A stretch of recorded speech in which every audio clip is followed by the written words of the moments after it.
யாழ்ப்பாண நகரிலிருந்து சுமார் 4.5 கிலோமீட்டர் தொலைவில் காணப்படும் கடலை அண்டிய ஊர்தான் மணியம் தோட்டம் என்கின்ற அழகிய கிராமம்.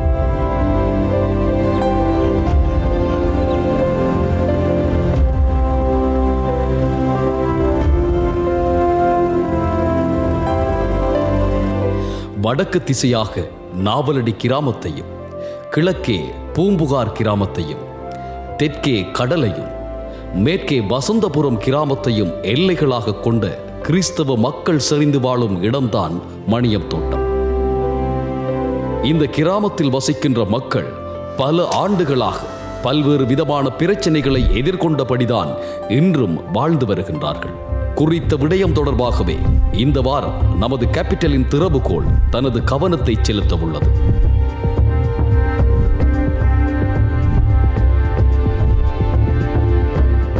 வணக்கம் உறவுகளே, உண்மையிலே நாங்கள் இந்த திறவுகோல் நிகழ்ச்சியின் வாயிலாக மக்களுடைய பிரச்சனைகளை வெளிப்படுத்தி மக்களுக்கு நிறைய பிரச்சனைகளுக்கு தீர்வுகளை பெற்றுக் கொடுத்து கொண்டிருக்கிறோம். அந்த வகையிலே மக்களுடைய பிரச்சனைகளை நாளாந்தம் வெளிப்படுத்தி வருகின்றோம். அந்த வகையிலே நாங்கள் இன்றைக்கு நல்லூர் பிரதேச சபைக்கு உட்பட்ட மணியந்தோட்டம் என்கின்ற இடத்துக்கு வந்திருக்கிறோம். இது வந்து J89. அப்போ உண்மையில் இந்த கிராமத்தில் மிக முக்கியமான ஒரு பிரச்சனையாக இருக்கிறதுன்னு சொன்னால் வடிகால் அமைப்பு இல்லை. இப்போ இந்த வடிகால் அமைப்பு இல்லாதால இந்த மக்கள், இந்த பிரதேசத்தில் வாழ்கிற மக்கள் இப்போ நிறைய பிரச்சனைகளை எதிர்கொண்டிருக்கணும். இப்போ உண்மையில் இந்த வடிகால அமைப்பில் மாறி காலங்களில் உண்மையில் மழை விரைக்கில் இந்த மக்கள் மலையில் மிதக்கினோம். அப்போ ஒவ்வொரு தர வீடுகளும் உண்மையில் மலையில் மிதந்து கொண்டிருக்கு. அப்போ இந்த மக்கள் தொழிலுக்கு போகலாது, சாப்பிட இயலாது, சமைக்க இயலாது, கடைக்கு போகலாது, இப்படி பல்வேறு விதமான பிரச்சனைகளை எதிர்நோக்கி கொண்டிருக்கிறோம். அப்போ நாங்கள் இந்த இடத்துக்கு வந்திருக்கிறோம், இந்த மக்கள் பிரச்சனையை பார்த்துருக்கிறோம். ஆகவே இந்த மக்கள் கூடியிருக்கணும் பாருங்க. அப்போ இந்த மக்கள்கிட்ட தான் இப்போ அவையின் பிரச்சனை சம்பந்தமாக தான் நாங்கள் இப்போ கேட்டறிய போகிறோம்.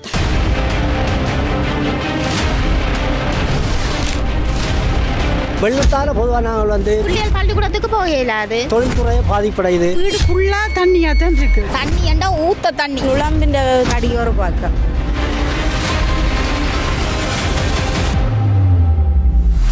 அரசியல் கட்சிகளும் வந்து சொல்லினேன் தான், பிரதேச செயலகத்தாலையும் வந்து சொல்லி இருக்கணும். இப்படித்தான் ஒவ்வொரு வருஷம் சொல்றாங்க. ஆனால் ஒன்றும் செய்தாரே இல்லை. நாங்கள் சரியான கஷ்டத்து மத்தியிலே இருக்கிறோம். மக்களுடைய முறைப்பாடுலேயும் ஒரு உண்மை இருக்குத்தான்.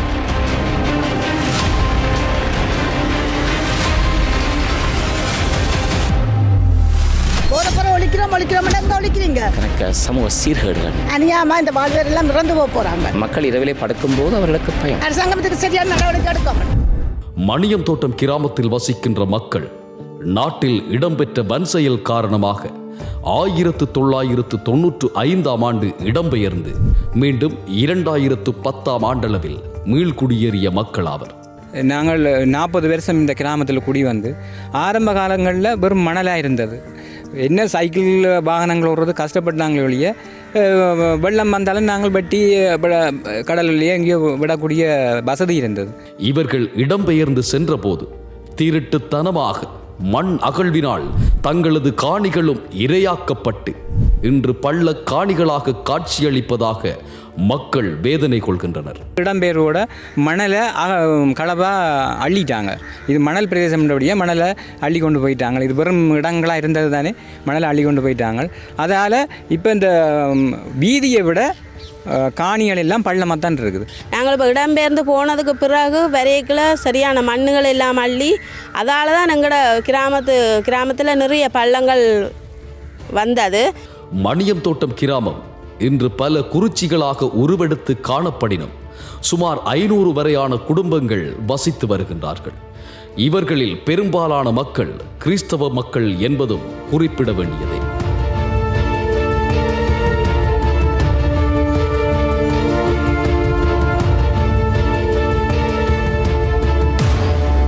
கூடுதலாக கூலி வேலை செய்கிறார்கள், மேசன் வேலை செய்கிறார்கள், தச்சு வேலை செய்கிறார்கள்லாம் கூடுதலாக இருக்கணும். உத்தியோகத்தாக்கள் குறைவு, 100க்கு 10% இல்லை. இங்கே சாதாரண குடிமக்கள்லாம் இங்கே சேவிக்கணும். நல்லூர் பிரதேச சபைக்குட்பட்ட இடமாக காணப்படும் மணியம் தோட்டம் கிராமத்தில் வசிக்கின்ற மக்கள் மாறி மழை காலங்களில் அல்லோல கல்லோலப்பட்டபடிதான் சுமார் 40 ஆண்டுகளுக்கு மேலாக இன்றும் வாழ்ந்து வருகின்றனர். ரோட்டை மேவி தண்ணி பாயிறதால எங்களுக்கு இப்போ தண்ணியை வளவிலிருந்து வெளி போக்காட்ட இல்லாமல் இருக்குது. ஏனென்றால் சீரான வடிகால் அமைப்பு இல்லை.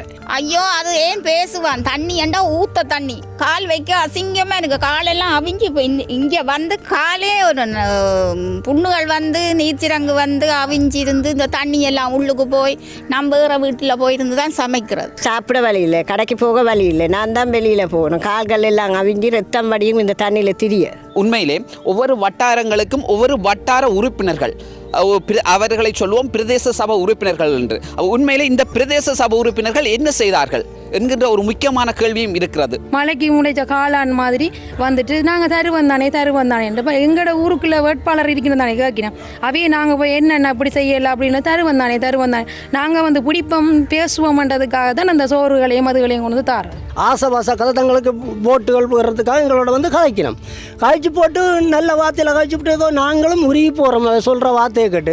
பிறகு பார்த்தா எந்த வித முடிவும் இல்லை. இந்த பக்கம் முகம் வந்து பார்த்துட்டு போயிடும் மொழியா 5% வரைக்கும் அகலக்கான கிடையாது. கடைக்குள்ளே வந்து பாருங்க நீங்கள் தண்ணி இப்படி வாய் வர முட்டிட்டுது. ஐயோ தண்ணி வந்ததுண்டா கடைக்குள்ள இருக்கிற சாமான் எல்லாம் நினைஞ்சிட்டுமேன்னுட்டு மேலே தூக்கி எல்லாத்தையும் வச்சு போட்டிருந்தேன். எப்போ குறையுதுன்னு என்னென்ன குறையும் தண்ணி காணிருந்தால் காணுக்களால் ஓடும். அப்போ அளந்து பார்க்குறது இவ்வளோ குறைஞ்சிட்டான்னு ஒன்றும் குறையுது இல்லை. என்னடா ஓடுறதுக்கு வழி இல்லை. உண்ண முடியவில்லை, உறங்க முடியவில்லை, தொழிலுக்கு செல்ல இயலவில்லை என பல இன்னல்களை சந்தித்த மக்களாகவே மணியம் தோட்டம் கிராமத்தைச் சேர்ந்த மக்கள் வாழ்ந்து வருவது தொடர்ந்த வண்ணமே உள்ளது.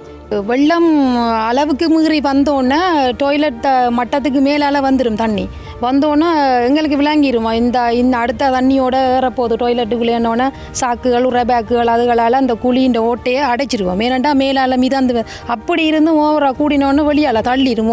தள்ளினோட்டு டாய்லெட் எல்லாம் மிதந்து வந்து இந்த பள்ளத்துக்கானே வரப்போகுது. நாங்கள் நடந்து திரிஞ்சால் அதை நாங்கள் உலக்கி திரியக்குள்ள காலில் நீச்சுறாங்கன்னா சொல்லிடலாம். அவ்வளோ கட்டிச்சு அப்படி ரத்தம் வர்ற அளவுக்கு இருக்குது. சரியான கஷ்டம். பிள்ளைகளும் அந்த தண்ணிக்கு வந்து விளையாடுறது கொள்வது அதுகளையும் நாங்கள் கட்டுப்படுத்த இல்லாமல் இருக்கும். வந்து அடிக்கிறது வாங்குவாங்கால மற்ற வருத்தங்கள் அதுகளாலெல்லாம் சரியாக கஷ்டப்பட்டுருக்குறோம். வீடுகளுக்குள்ளேயே முழங்காலுக்கிட்ட சில வீடுகளில் தண்ணி நிற்கிது.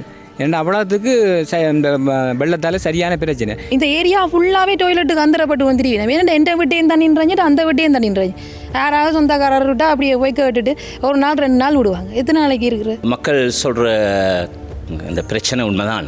இப்போ நான் இந்த பகுதிக்கு பணியாளராக நியமிக்கப்பட்டு 4 வருடங்கள் முடிந்து இப்போது 5வது வருடத்திலே நான் பணியாற்றி கொண்டிருக்கிறேன்.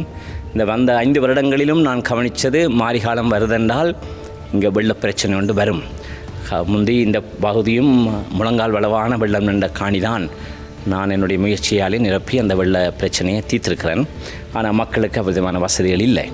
அப்போ மழை காலம் வருதுன்னு சொன்னால் எல்லாருடைய வீட்டு வளவுகளுக்குள்ளும் வெள்ளமும் வீதிகளிலும் வெள்ளம் வரும்.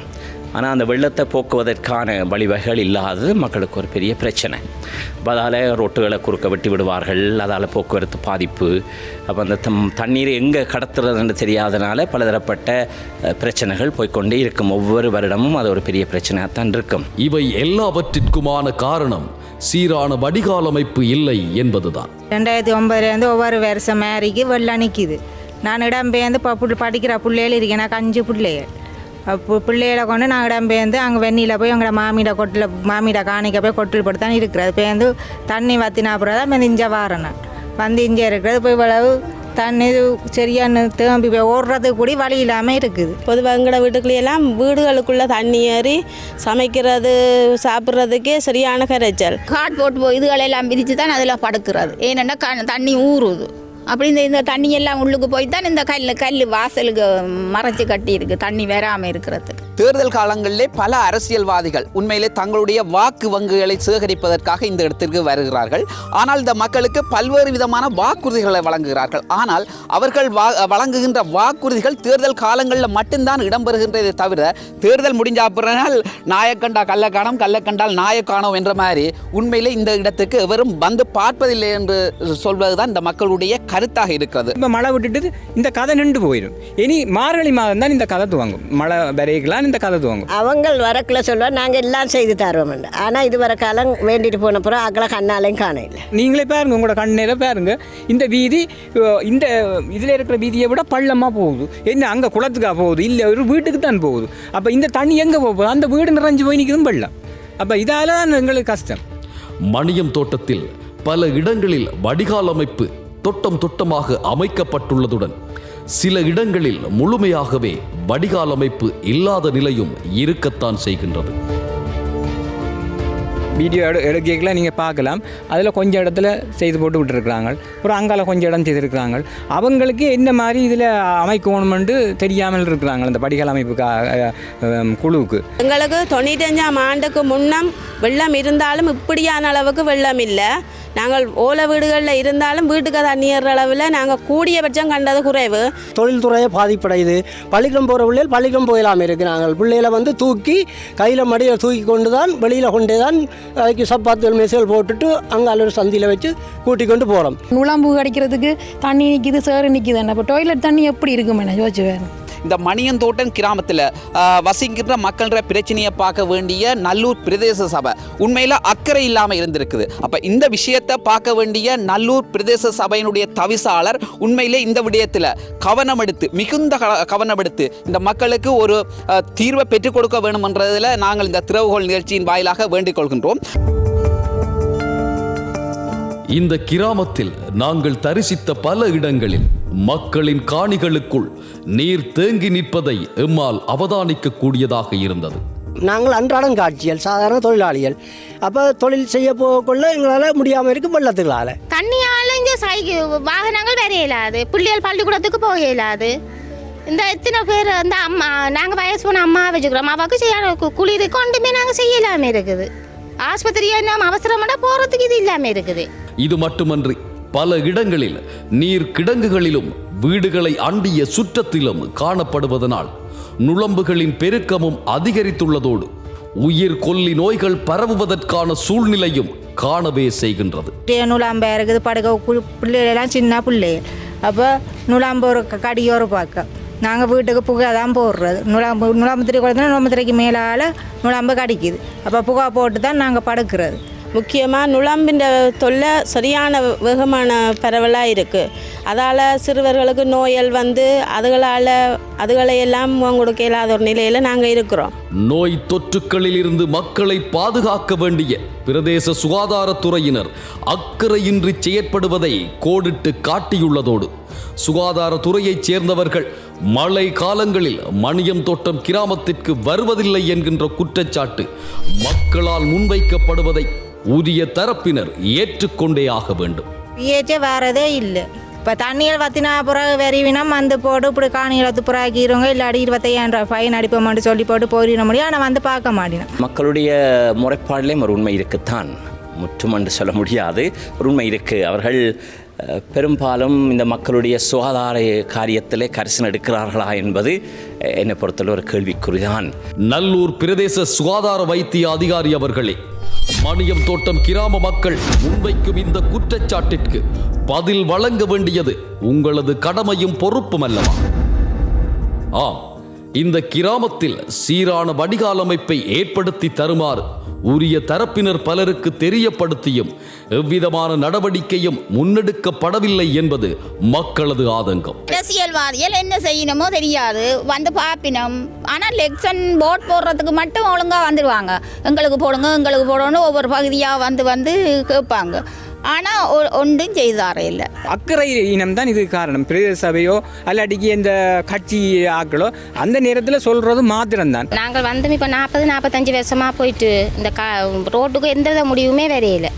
எல்லாரும் வந்து பார்த்துட்டு உங்களுக்கு செய்கிறோம்னு சொல்லி கொண்டு தான் போகிறீங்களோ இல்லையோ ஒட்டு தட்ட இதாலேயும் எங்களுக்கு ஒரு இதுவும் இல்லை. எங்களுக்கு ஆர்கிட்ட போய் அணுகி இதை சரியான முறையில் செய்யலாம்ன்றது எங்களுக்கு ஒரு பெரிய கேள்விக்குறியாக இருக்குது. இன்னும் தெரியாது. நான் இங்கே வந்த காலத்திலிருந்து நான் கவனிக்கிறேன்னு சொன்னால் இந்த அதிகாரிகள் இந்த கிராமத்திலே ஒரு கரிசனம் எடுப்பதிலே கொஞ்சம் பின்தங்கி நிற்பதைத்தான் நான் பார்க்கிறேன். குறித்த விடயம் தொடர்பில் இப்பிரதேச மக்களால் தெரிவு செய்யப்பட்ட பிரதேச சபை உறுப்பினர்களிடம் நமது திறவுகோள் கேள்விக்கணையை தொடுத்த போது போன வெள்ளத்துக்கு நாங்கள் வைக்கம் கொண்டு போட்டு தான் தண்ணி வெட்டி கடலுக்கு விட்டுனாங்க. அப்போ அந்த ஓடக்கூடிய சாத்தியக்கூறு இருக்கிற இடத்துல வைக்கால போட்டு கடலுக்கு விடக்கூடியதாகவும், மற்றது பின்னால் அந்த குளங்கள் இருக்கிறபடினால அதுக்குள்ளால விட்டு போகக்கூடிய வசதியாக செய்து செல்லும்படி கேட்டு இப்போ கூடுதலான கொஞ்சம் அதை தொழில்நுட்பம் தெரிஞ்ச டெக்னிக்கல் ஆஃபீஸரை கொண்டு வந்து செய்கிறதுக்கு திட்டம் போட்டுட்டோம். அதுக்குரிய ஃபண்டும் ஒதுக்கப்பட்டிருக்கு. பிரதேச சபை உறுப்பினர் போன உடனே நான் அங்கே கேட்டுக்கொண்டது இதைத்தான், எங்களுக்கு வடிகால் அமைப்பை செய்தது. பிரதேச சபையால் எங்களுக்கு அண்டைய வரவசல திட்டமும் மற்றது அபிவிருத்தி திட்டங்கள் எல்லாம் நடைபெற்ற பொழுது நான் சுட்டி காட்டின பொழுது எங்களுடைய செயலாளர் சொன்னவர், உங்களுக்கு தவிசாளர் சொன்னவர் 25 மில்லியன் ஒதுக்கீடுக்கு முதற்கட்டமாக நாங்கள் அரியாலைக்கு தான் செய்ய போகிறோம். அப்போ நாங்கள் அரியாலை வேறு J89க்கு அதுக்குள்ள தாங்கன்னு சொல்லி J89 நாங்கள் முதன்மைப்படுத்துகிறேன்னு சொல்லி எங்களுக்கு செய்து தந்தவர் சொல்லவர். இருப்பினும் குறித்த விடயம் தொடர்பில் நல்லூர் பிரதேச சபை தவிசாளர் மயூரன் அவர்களை நமது திறவுகோள் நேரில் சென்று கேட்டபோது அவர் வழங்கும் பதில்தான் என்ன? உங்களுக்கே தெரியும், எங்களுக்கு என்ன மாதிரி ஒன்றாக இடங்கள் இருக்குது. என்னை பொறுத்த வரைக்கும் இந்த வடையாள அமைப்புக்கு எனது காலத்துக்குள் ஒரு பூர்ண தீர்வினை நான் பெற்றுக்கொள்வேன் நான் உறுதியாக மக்களுக்கு கூற கடமைப்பட்டிருக்கேன். கண்டிப்பாக செய்வேன். நல்லூர் பிரதேச சபை தவிசாளர் மயூரன் வழங்கும் பதில் நிச்சயம் நிறைவேற்றப்படுமாக இருப்பின் அது மிக பெரும் உதவியாகவே இந்த பகுதி மக்களுக்கு இருக்கும் என்பதில் ஐயமில்லை. 2019ஆம் ஆண்டளவில் நல்லாட்சி அரசு அரைகுறை வீடுகளை வழங்கி மக்களை கடனாளிகளாக மாற்றியுள்ளதோடு ஏழை மக்களை இன்னும் அவலங்களை சுமக்கும் அளவுக்கு வழிவகுத்துள்ளது என்பதே உண்மை. அவர் 2019ஆம் ஆண்டு சதீஷ் பிரேமதாச அவர் மூலமாக இந்த வீடமைப்பு அதிகார சபையால் தந்த. ஆனால் இன்று வரைக்கும் முழுமையான எங்களுக்கு நிதி கிடைக்கப்பெற இல்லை. ஆக எங்களுக்கு 1,50,000 ரூபா பணமும் 40 பேக்கெட் சிமெண்ட் தந்தபடியே அப்படியே விட்டுட்டோம். அப்போ எல்லாருக்கும் ஐயா 1,50,000 ரூபா காசும் 40 பேக்கெட் சிமெண்ட் தான் எல்லாருக்கும் கொடுத்தோம். ஒரு சிலருக்கு நிதியாக கொடுத்துருக்கிறோம். ஒரு சிலருக்கு விரும்பினாக்களுக்கு சிமெண்ட் தேவையாண்டா இல்லைன்னா நாங்கள் போய் கடையில் எடுக்க முடியாத கஷ்டமுண்டு. அவைகள் எங்களுக்கு வீட்டில் லொரி மூலம் கொண்டு வந்து வீட்டை தந்த கட்டவும் இருக்குது. சில பேர் அந்த சிமெண்ட் அவ்வளோ திறமை இல்லைன்னு சொல்லி அதை வாங்காமல் விட்டவையும் இருக்கிறோம். உண்மையிலேயே எங்களுக்கு வசதி இல்லை. நான் என் நகையை கொண்டு அடைய வச்சுட்டேன். இவை போடிவி நம்ம நம்பிக்கையில் நகையை அடைய வச்சு போட்டு இவர் மேசன் தானே அப்போ வீட்டை தொடங்கிட்டேன். திருப்பி அடுத்த கட்டம் கொஞ்சம் சீமேந்தையும் காசையும் தர அடுத்த கட்டத்தையும் செய்ய காசு காணாமல் வந்துட்டுது. காசு காணாமல் திருப்பி அடுத்த நகையை வச்சுட்டு அப்போ இவே முதல் கட்டம் ஒழுங்காக போட்டு கொண்டு இருந்தாவே பிறகு பார்க்க போடையில வீட்டு திட்டம் தந்து ஒழுங்காக வீடு கட்டி முடிக்கல, கடனும் கொடுத்து முடிக்கல. நாங்கள் இப்படி ஒரு பிரச்சனை வேறுமாதிரி தெரிஞ்சு இந்த வீடு எடுத்துருக்கவே மாட்டேன். கொட்டையில் வீட்டுக்குள்ளே இருந்தாலும் நிம்மதியாக இருந்து இப்போ கடனாளியால் இருக்கிறோம். தேசிய வீடமைப்பு அதிகார சபையால் கிட்டத்தட்ட 50 வரையான குடும்பங்களுக்கு வழங்கப்பட்டிருப்பதாக மக்கள் சொல்கிறார்கள். இருந்தாலும் இந்த மக்களுக்குரிய முழுமையான நிதி வழங்கப்படவில்லை என்ற மிக பெரும் குற்றச்சாட்டு இருக்குது. நாங்கள் எங்கள் கொண்டாய்க்கா கொடுத்த நாங்கள் எங்களோட தம்பி ஒரு ஆள் தான் கட்டினார். அந்த அவர் கட்டும்போது அவர்கிட்ட செய்தா போட்டு காசை போட்டு கட்டினா இப்போ நெருக்கும் போது நாங்கள் கொடுக்க இல்லாமல் இருக்குது. தனியார்கிட்ட கடன் வாங்கியிருக்கிறோம். சில பேர்கிட்ட 1,00,000 ரூபா வாங்கியிருக்கேன்டா. இந்த அத்திவார கட்டெல்லாம் உயரம் அவைன்ற திட்டத்தின்படி நாங்கள் செய்ய போனால் எங்களுக்கு சிலவு முடிஞ்சிருக்கு. உண்மையிலே இந்த இடத்துல வசிக்கிற மக்கள் எல்லாருமே ஏழை மக்களாக இருக்கிறார்கள். இன்றைக்கு கடன்காரர் கூட இந்த மக்களை தொல்லப்படுத்தி கொண்டிருக்கிறார்கள், தங்களுடைய கடனை கேட்டுக் கொண்டிருக்கிறார்கள். ஆகவே இந்த மக்கள் இன்றைக்கு செய்வதறியாமல் திண்டாடி கொண்டிருக்கணும். நகையும் இல்லை, கடனும் இல்லை, வீடும் இல்லை, ஒன்றும் இல்லை. நாளாந்தம் வீட்டை வருவாங்க கடனாளிகள் வந்து எங்களை போட்டு துன்புறுத்துவாங்க. எப்போ தரப்போறீங்க வட்டிக்கிறத காசும் இருக்கு. வட்டி காசு கொடுத்து முதலை விட வட்டி கூடுதலாகி கொண்டே போகும். ஆனால் இந்த மக்கள் அப்ப நாளைக்கு எங்களுக்கு இந்த வீட்டுக்குரிய நிலை என்ன என்ற ஒரு கேள்வி எழுகிறது. ஆகவே சம்பந்தப்பட்ட அதிகாரிகள் இந்த மக்களுடைய அதாவது இந்த அரைகுறை வீட்டு திட்டத்திற்கான நிதியை பெற்றுக் கொடுப்பார்களா இல்லையா என்கின்ற மிக பெரும் சந்தேகம் எழுகிறது. கல்லுக்காரர்கிட்ட கல்ல கடன் வேண்டி போட்டிருக்கு. அவங்க பேசுறாங்க, நீங்க என்ன இப்படி தரையில அது தரையில. நான் திருப்பி நகையை வச்சு போட்டு இப்போ 1,50,000 லட்சத்துக்கிட்ட நகை அடைவில் இருக்கு. இப்போ இருக்கிற நிலைமைக்கு எங்கள்கிட்ட நகை விற்கிற விலைக்கு நகை முழுக்க பேங்க்ல கிடக்குது. அதை எடுக்கிறது சத்தியமா வசதியே இல்லை. இந்த விடயத்திலே தேசிய வீடமைப்பு அதிகார சபை என்ன சொல்ல போகிறது? கடனை பட்டு முடியாது, இல்லாட்டிக்கு தராமே விட்டுருக்கலாம். என்ன செய்யறே தெரியாம இருக்கு. இந்த அரசியல்வாதிகள் இந்த மக்களுக்கு என்ன சொல்ல போயினும்? இதுவரையிலே இந்த மக்களுக்கு இந்த அரசியல்வாதிகள் எந்த வகையான தீர்வை பெற்றுக் கொடுத்திருக்கிறார்கள் என்கின்ற மிக முக்கியமான கேள்வியும் எழத்தான் செய்கிறது. உடனே எடுத்தோன்னா வீட்டை தான் கதைப்போம். வீடு இல்லை, வீடு தருவீங்களானோ உங்களுக்கு வீடு தரலாம் போட்டிருக்குது, அது செஞ்சிருக்கேன். ஆனால் நடைமுறைக்கு ஒன்றுமே சரி வரையில்லை. அந்த வீட்டை முழுமையாக இந்த அதுக்கிடையில் 6,00,000 ரூபா வீடு தொடங்கிட்டோம். எங்களுக்கு அந்த முடியல புரியனப்பா அதை தொடங்குறீங்க. ஆகவே இந்த விடயத்திலே அக்கறை கொண்டு உரிய தரப்பினர் இந்த மக்களுக்குரிய தீர்வினை பெற்றுக் கொடுக்க வேண்டும் என்பதை நாங்கள் இந்த திறவுகோள் நிகழ்ச்சியின் வாயிலாக வேண்டிக் கொள்கின்றோம். 7,50,000 லட்சம் ரூபாய் செலவில் அமைத்து தரப்படும் என கூறிய வீட்டு திட்டத்திற்கு நடந்தது என்ன என்கின்ற மனக்குமுறல் மக்களிடத்தில் எழுந்து கொண்டே இருக்கின்றதனை எவராலும் மறுத்துவிட முடியாது. ஏழரை வீட்டு திட்டம்னு சொல்லி சனியன் பிடிச்ச மாதிரி தான் இருக்குது உண்மையை. நாங்கள் பெரிய கடனாளியாக இருக்கோம். இப்போ இந்த வீட்டு திட்டம் பிரச்சனையால் இப்போ எங்களுக்கு இந்த காசுல தந்தோம்னா நாங்கள் வீட்டை தொடர்ந்து கட்டி நாங்கள் கொஞ்சம் நிம்மதியாக வாழக்கூடிய சூழ்நிலை இருக்கும். அப்போ இது சம்மந்தப்பட்ட ஆட்கள் எங்களுக்கு முடிவெடுத்து தரவும். மணியம் தோட்டம் கிராமத்தில் அமைத்து கொடுக்கப்பட்டுள்ள சுமார் 50க்கும் மேற்பட்ட வீடுகளுக்கான மிகுதியாக உள்ள நிதி வழங்கப்படுமா என தேசிய வீடமைப்பு அதிகார சபையின் யாழ் மாவட்ட பணிப்பாளர் முருகேசு பிள்ளை ரவீந்திரன் அவர்களை கேட்டபோது துறை சார்ந்த அதிகாரிகளுக்கு விவரங்கள் அனுப்பப்பட்டுள்ளதாகவும் அரசினால் அவர்களுக்கான நிதி சிபார்சு செய்யப்படும் பட்சத்தில் வழங்கப்படும் என திறவுகோலுக்கு தெரிவித்தார். டிசிசி சேர்மனோ மற்றது கவர்னர்களும் சம்பந்தம் முயற்சி எடுக்கணும். டிஏ முயற்சி எடுத்து வேண்டிய கூட எங்களுக்கு அந்த கடையில் நாங்களும் ரிப்போர்ட் உடனே அனுப்புகிறோம். எங்களோட சைடில் எந்த டிலேயும் இல்லை. யாழ் மாவட்டத்தில் காணப்படுகின்ற சுமார் 4000 வரையிலான அரைகுறை வீடுகளுக்கான நிதியை பெற்றுக் கொடுப்பதற்கான நடவடிக்கையை தான் மேற்கொண்டு வருவதாக நாடாளுமன்ற உறுப்பினரும் யாழ் மாவட்ட அபிவிருத்தி ஒருங்கிணைப்பு குழு தலைவருமான அங்கஜன் ராமநாதன் பல இடங்களில் தெரிவித்து வருகின்றமை சுட்டிக்காட்டப்பட வேண்டியது. இந்த கிராமத்தில் உள்ள இன்னும் ஒரு பெரும் பிரச்சனை போதை வஸ்து பாவனையாளர்களின் எண்ணிக்கை அதிகரித்து வருவதோடு பல இளைஞர்கள் போதை வஸ்துக்கு அடிமையாகியுள்ளதாக பெற்றோர்கள் கவலை அடைகின்றார்கள். காலம் ஒளிம்பினோன்னு அவங்களுக்கு பவுடர் அடிக்க வேணும், அதை போதைப்பொருள் பாவிக்க வேணும். பாவினே இல்லைன்னு சொன்னால், காசு இல்லைன்னு சொன்னால் வீடுகளில் வந்து களவெடுக்கிறாங்க, கள்ளத்தனங்கள் செய்கிறாங்க. அது மட்டுமில்லை, போகிற இடங்களுக்கு போய் களவு செய்து கொண்டு வர்றாங்க. இளையோருடைய போதை வஸ்து பாவனை கொஞ்சம் கூட, அதால் கணக்க சமூக சீர்கேடுகள் கூட, அதன் மூலமாக இந்த மக்களுடைய சொத்துக்கள் களவாடப்படுவது, சூறையாடப்படுவது வலிமையாக நடக்கிற ஒரு செயலாக இங்கே போய்கொண்டிருக்கு. அநியாயமாக இந்த வாழ்வியரெல்லாம் இறந்து போகிறாங்க. ஏன்னா அவங்களுக்கு ஒரு கோப்பை கூட தூக்கி தண்ணி கொடுக்க இல்லாத அளவில் நிற்கிறாங்க. நாங்களும் பல இடத்திலே போய் இதை பற்றி முறைப்பாடு செய்து மக்களும் போய் முறைப்பாடு செய்கிறார்கள்.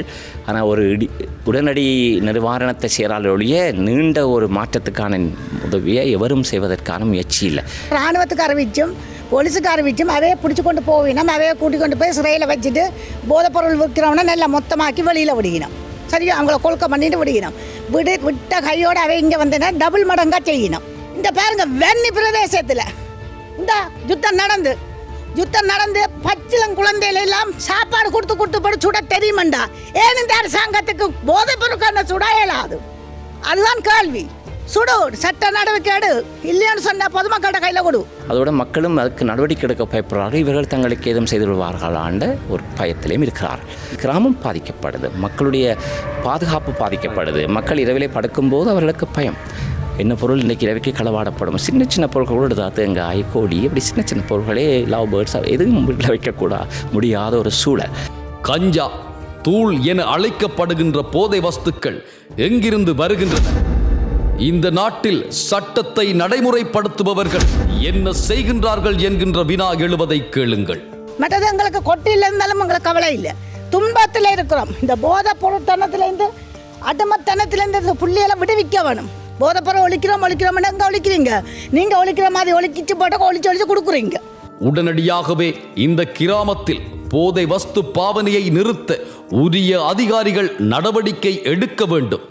இல்லையெனில் கிராம மக்கள் சட்டத்தை கையில் எடுக்க வேண்டிய சூழ்நிலை உருவாகும் என்கின்றனர் பாதிக்கப்பட்ட பெற்றோர்கள்.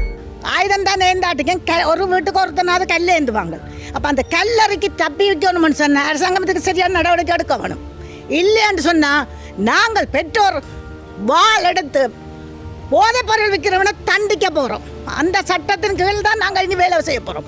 அதுக்கு பிறகு இராணுவத்தினர் வந்தோ போலீசார் வந்தோ கொப்பி கொண்டு வந்து எழுத இங்கே வரக்கூடாது. அதுதான் எங்களோட நீதி. மணியம் தோட்டம் கிராமத்தில் அதிகரித்து வரும் போதை வஸ்து பாவனையை கட்டுப்படுத்துவதற்கான நடவடிக்கை நல்லூர் பிரதேச சபையால் மேற்கொள்ளப்படாதது ஏன் என குறித்த பிரதேச சபை தவிசாளர் மயூரனிடம் திறவுகோல் கேட்டபோது, அங்கே பெரிய ஒரு பாரிய பிரச்சனை, அந்த மண்ணாகல்வு, அந்த போதை வஸ்து பாய்க்கிறவர்கள் ஊடாக மண்ணாகல்வுகள் நடக்கின்றது. அதையும் நாங்கள் எங்களை டிஎஸுக்கும் அறிவித்தோம். டிஎஸ் ஊடாக நாங்கள் போலீஸுக்கும் முறைப்பாடு பதிவு செய்தோம். ஆனால் அவர்கள் நடவடிக்கை எடுப்பதாக கூறியிருந்தார்கள். இதுவரைக்கும் எந்தவித முன்னேற்பாடும் செய்தாக தெரியவில்லை. இதை நாங்கள் சென்ற எங்களோட டிசிசி மீட்டிங்களுக்கும் அதை ஒருங்கிணைப்பு தலைவருக்கும் இதை கொண்டு சென்றோம். அவரும் நடவடிக்கை எடுப்பதாக கூறியிருந்தார். மிக விரைவில் அதுக்கு நாங்கள் சட்ட நடவடிக்கை எடுப்போம் என கூறுகிறேன். போதை வஸ்து பாவனையை கட்டுப்படுத்துவதற்கான நடவடிக்கை போலீசார் ஊடாக மேற்கொள்ளப்பட்டு வருவதாக திறவுகோலுக்கு தெரிவித்தார் நல்லூர் பிரதேச செயலாளர் திருமதி அன்றன் ஜோகநாயகம். ஆகவே போதை வஸ்து பாவனையில் இருந்து நாட்டையும் நாட்டு மக்களையும் காப்பாற்ற வேண்டிய பொறுப்பு துறை சார்ந்த அதிகாரிகளினதும் அரசியல்வாதிகளினதும் கடமை அல்லவா? பொதுவாக இந்த மணியந்தோட்டம் கிராமத்திலே வசிக்கின்ற மக்கள் பல்வேறு விதமான பிரச்சனைகளுக்கு உட்படுத்தப்பட்டு வருகிறார்கள். ஆனால் இந்த விடயத்திலே உரிய தரப்பினர் இந்த மக்களுடைய பிரச்சனை தொடர்பாக ஒரு ஆக்கப்பூர்வமான நடவடிக்கையை மேற்கொள்ள வேண்டும். இந்த மக்கள் நிம்மதியாக வாழ்வதற்கான வழியை சமர்த்தி கொடுக்க வேண்டும் என்பதை நாங்கள் இந்த திறவுகோல் நிகழ்ச்சியின் வாயிலாக வேண்டிக் கொள்வதோடு, இந்த மக்களுடைய பிரச்சனைகள் தீர்க்கப்படாவிட்டால் மீண்டும் நாங்கள் இந்த இடத்துக்கு வருவோம். தொடர்ச்சியாக இந்த மக்களுடன் திறவுகோல் தொடர்ந்தும் பயணிக்கும்.